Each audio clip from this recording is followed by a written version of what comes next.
Welcome everyone to our channel learn for জ্ঞান। So যারা thumbnail থেকে টাচ করেছো, আশা করি তোমার সকলেই ক্লাস 12 ফোর্থ সেমের স্টুডেন্ট এবং তোমাদের এবিটিএ যে টেস্ট পেপার মার্কেটে বেরিয়েছে, তোমাদের সেই টেস্ট পেপারের সলিউশন প্রয়োজন, তাই তোমরা এখানে এসেছো। তো কোনো রকম টাইম ওয়েস্ট নয়, সম্পূর্ণ ক্লাস তোমরা দেখো এবং ভালো লাগলে অবশ্যই লাইক এবং কমেন্ট করতে ভুলবে না। আর যারা ফার্স্ট টাইম চ্যানেল ভিজিট করেছো, অবশ্যই চ্যানেলটিকে সাবস্ক্রাইব করে রাখবে। দেখো সাবস্ক্রাইব করবে, আর একটা রিকোয়েস্ট, দেখবে হাইপ অপশান রয়েছে, হাইপটা তোমাদের করতেই হবে। হাইপ করলে আমার এই ক্লাসটা সকলের কাছে পৌঁছবে, অনেক জনের কাছে পৌঁছবে। তোমাদের কাছে একটা রিকোয়েস্ট, হাইপ করবে, সাবস্ক্রাইব করার পাশাপাশি এবং লাইক এবং কমেন্ট করতে কিন্তু ভুলবে না। চলো সম্পূর্ণ ক্লাসটা দেখো এবং কেমন লাগছে কমেন্টে জানিও। আশা করি তোমরা বুঝতে পারছো। তোমাদের পেজ নাম্বার আমরা চলে এসেছি, পেজ নাম্বার 11 এবং 12, অর্থাৎ দুটো পেজেরই সলিউশন আমরা প্রোভাইড করে দিচ্ছি। এখানে তোমরা দেখতে পাচ্ছ তোমাদের পেজ নাম্বারটা রয়েছে এবং এর পাশাপাশি তোমরা চাইলে কোশ্চেনগুলো এখানে দেখতে পারো। আমি দেখিয়ে দিচ্ছি তোমাদের কোশ্চেনগুলো কী কী আছে। এখানে সমস্ত কোশ্চেন আমি স্ক্রল করে করে তোমাদের দেখিয়ে দিচ্ছি। ওকে, চলো এবার আমরা সলিউশনে আসি। ফার্স্ট কোশ্চেন এখানে কি বলেছে? ফার্স্ট কোশ্চেন এখানে বলেছে, দেখো আমি এক্সপ্লেন করে দেবো রানিং একটু তোমাদের বোঝার সুবিধা অর্থে। তো ফার্স্ট কোশ্চেন এখানে বলেছে যে why did Alice fail board and sleepy when she was with her sister.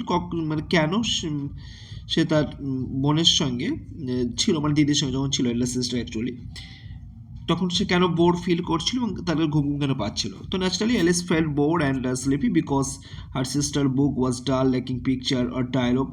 Dialogue means এখানে তোমাদের কনভারসেশন যেটা আছে বইয়ে। And it was a hot আর lazy day, leaving her with nothing interesting to do which made her drive into day dreams. তো actually এখানে তো সে তার একঘেয়ে বা এই ঘুম ঘুম বোধ হচ্ছিল, তার কারণ হচ্ছে সে বোনের সঙ্গে ছিল, সে পাশে বসে বই পড়ছিল, তার বইয়ের মধ্যে কোনো ছবি ছিল না, তার মধ্যে কোনো সংলাপ ছিল না, কনভারসেশন ছিল না, এবং দিনটা ছিল খুবই গরমের দিন ছিল এবং একটা অলস মতো দিন। তো সেই কারণে তার কোনো কিছু করার ছিল না, সো বসে বসে তার বোরিং লাগছিল এবং এর পাশাপাশি তার ঘুম ঘুম পাচ্ছিল। ওকে, নেক্সট চলে আসি। নেক্সট কোশ্চেন তোমরা দেখতে পাচ্ছ, how did Alice fall finally end and what was she dreaming about just before the fall ended। অর্থাৎ সে কোথায় পড়েছিল শেষমেশ ফাইনালি, অ্যান্ড পড়াটা যে কোথায় শেষ হয়েছিল এবং তার পড়া যাওয়ার আগে সে কী ভাবছিল। দেখো তোমাদের একটু বলে দিই আমি, তোমরা জানো সকলে তোমাদের এখানে কিন্তু কোশ্চেন থাকবে কিন্তু 4টে, কিন্তু লিখতে হবে 2টো, অর্থাৎ 2টো গল্প আছে তোমাদের, ডাউন দ্য র্যাবিট হোল, আর তোমাদের 3 কোশ্চেন, 2টো গল্প রয়েছে, 2টো থেকে 2টো কোশ্চেন থাকবে। তো কে কোনটা করছো আমার তো এই মুহূর্তে কোনো আইডিয়া নেই, তোমরা যে যেটা পারছো করছো। তো সেই কারণে আমি সবটার আনসার দিয়ে দিচ্ছি, যে যেটা করছো তার সেটা কালেক্ট করে নেবে, এটা হচ্ছে ব্যাপার। ওকে,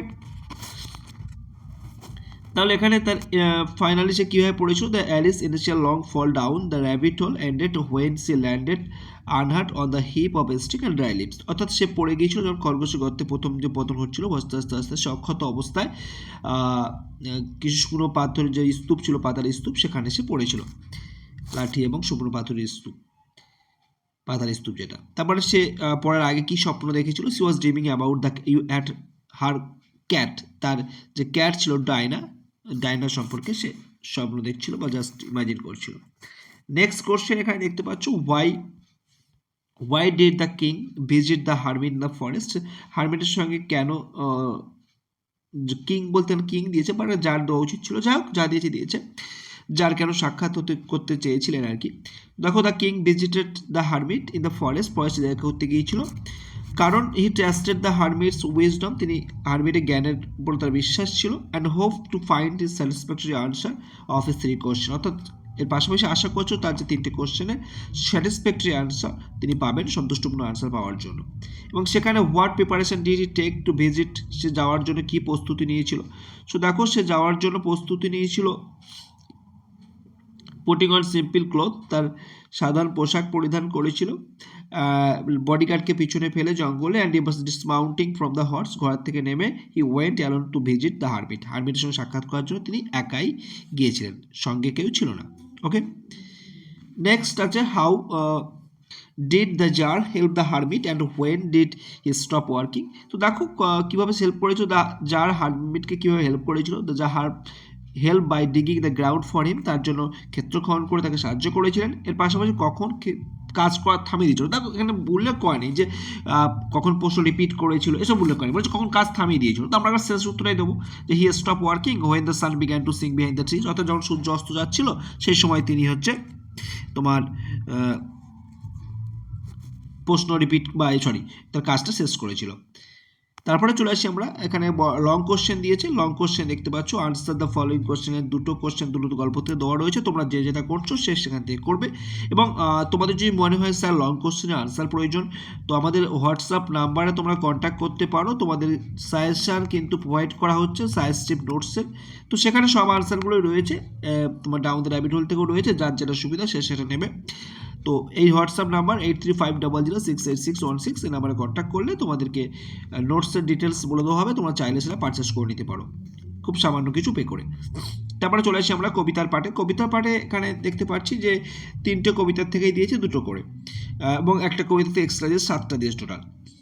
তো আশা করি তোমাদের ফাইনাল পরীক্ষায় 7টা দেবে না, কারণ পরে আবার চেঞ্জ করা হয়েছিল প্যাটার্ন, সেখানে কিন্তু উল্লেখ করা হয়েছিল যে যে কোনো তোমার 2টো কবিতা থেকে কিন্তু দেওয়া হবে, ঠিক আছে। তো যে স্যার করেছেন কোশ্চেনটা তিনি হয়তো সেই প্যাটার্ন ফলো করেননি, তো সেই কারণে এটা হয়েছে, কারণ তিনি যে ব্লক দিয়েছেন সেটাও ঠিক মানে প্যাটার্নের নয়। তো যাই হোক, আমরা সেট অনুযায়ী করছি তাই প্রোভাইড করতে হচ্ছে, বাট আদারওয়াইজ যদি সেট অনুযায়ী না করতে হতো এটা এই সেট আমি করাতে না। ওকে, তো যাই হোক চলো, ফার্স্ট কোশ্চেন কি আছে, what does the hawk symbolise in the poem. এই হগলস্টিন কবিতায় হক কি সিম্বলাইজ করছে? তো এই কবিতায় হক কি সিম্বলাইজ করছে কথা হচ্ছে তোমাদের এখানে, the Haque symbolizes the raw power, pride and domination, authority, dictatorship and the cruel law of nature। একশোটাই কি তার বাস পাখি এখানে যে তার যে শক্তি, যেটা ক্ষমতা, অপরিশুদ্ধ শক্তি আর কি, অহংকার অ্যান্ড অহংকার, তারপর যে ডমিনেশন তার যে আধিপত্য, তারপর অথরিটি তার কর্তৃত্ব, একনায়কতন্ত্র অ্যান্ড প্রকৃতির যে নিষ্ঠুর নিয়মের প্রতীক রূপে তিনি কিন্তু এখানে কাজ করছেন, তাকে সিম্বলিক্যাল অর্থ এইভাবে দেখানো হচ্ছে। তারপরে চলে আসি আমরা next, describe the physical capability of the hawk. হকের ফিজিক্যাল ক্যাপাবিলিটি এখানে এক্সপ্লেন করতে বলছে। তো the hawk is very strong and powerful, বুঝতেই পারছো হক হচ্ছে খুবই শক্তিশালী ক্ষমতাশালী আর কি। It has sharp claws and hawk beak to catch and kill its prey easily. তো যেহেতু তার সেই ধরানো নখ থাকে এবং তার যে ঠোঁট যেটা রয়েছে বাঁকানো, তাদের খুব সহজে শিকার ধরে তাকে মেরে ফেলতে পারে। And it is strong are wing and sharp eye help it fly high and see everything clearly. এবং তার সেই শক্তিশালী ডানা তাকে উঠতে সাহায্য করে এবং তার তীক্ষ্ণ চোখ তাকে হেল্প করে সব কিছু স্পষ্ট দেখতে। তাহলে এই সব কিছুর মধ্য দিয়ে তার যে ক্যারেক্টারিস্টিক ফিচার বুঝতে পারছি কতটা ভয়ঙ্কর, আমরা কবিতা পড়ার সময় বলেছিলাম। নেক্সট চলে এসছে এখানে, why is autumn chosen as the season for comparison of sonnet 73। কেন এই ঋতুটাকে বেছে নেওয়া হয়েছে? তো autumn is chosen because it symbolises decline and the approach of an end just as old age comes before death. তো বিষয়টা হচ্ছে দেখো, শরৎকাল বেছে নেওয়ার কারণ হচ্ছে যে কোনো জিনিসের পতন হওয়ার আগে বা শেষের আগে প্রতীক রূপে দেখানো হয়েছে, কারণ আমাদের মৃত্যুর আগের স্টেপ যদি বার্ধক্য ধরা হয়, ঠিক সেমভাবে একটা ঋতুর শেষে মানে বছরের শেষে সব কিছুর শেষ হিসাবে ধরে নেওয়া হচ্ছে এই অটমকে। The falling leaves and the fading light of autumn reflect the speaker fading youth and the strength. এবং এই যে ঝরে পড়া পাতা বা শরতের যে হালকা আলো বক্তার যে ম্লান যৌবন বা শক্তিকে প্রতিফলিত করে। Next, why are the choirs bare and ruin. তো এখানে এই যে তোমার গায়কদের যেগুলো গায়ক পাখিদের কথা একটু বলছে, the choirs are bare and ruin, কারণ হচ্ছে এগুলো because it's suggested empty and leafless branches and decaying the church.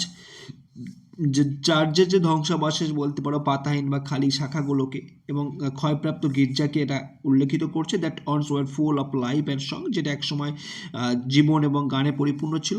Symbolises the loss of youth and vitality and joy in the speaker old age, এবং যেটা দেখাচ্ছে বক্তার বৃদ্ধ বয়সে এর যে যৌবন ও প্রাণ শক্তি বা আনন্দ হারানোর একটা সিম্বলিক্যাল অর্থ বোঝানো হচ্ছে এখানটায়।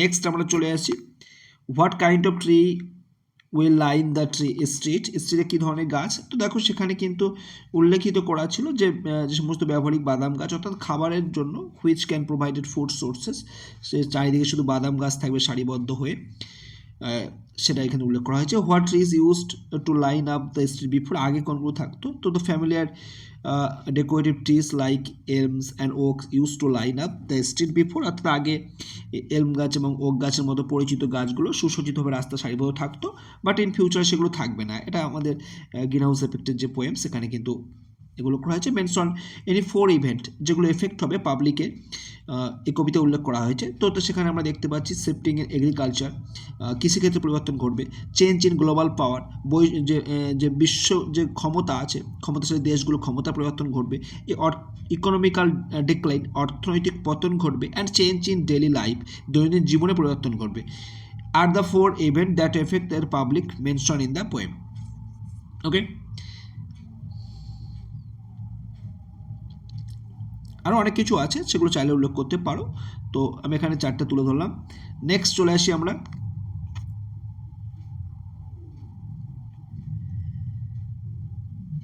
দ্যার ইজ নো সব, লং কোশ্চেন আছে, তোমার লং কোশ্চেন এবং সেগুলো বললাম তোমাদের আমাদের সাজেস্টিভ নোটসের থেকে তোমরা চাইলে কালেক্ট করে নিতে পারো।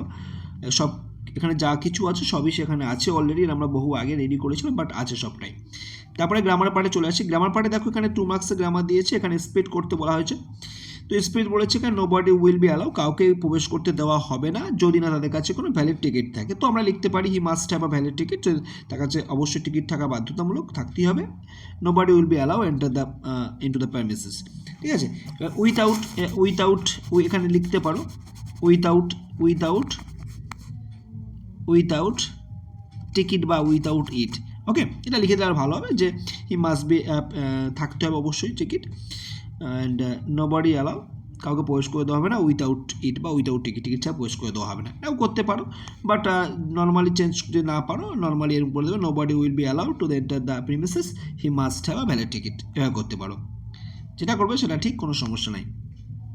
নারেশন দিয়েছে he will reply the stranger well it is a most remarkable thing, narration করতে বলেছো। তো the stranger reply that well comma দিয়ে it was a most remarkable thing করতে পারো, বা নর্মালি লিখতে পারো the stranger reply that it was a most remarkable thing, এটাও করতে পারো, বা লিখতে পারো the stranger reply that it was a most remarkable thing comma দিয়ে অ্যাডিং ওয়েল।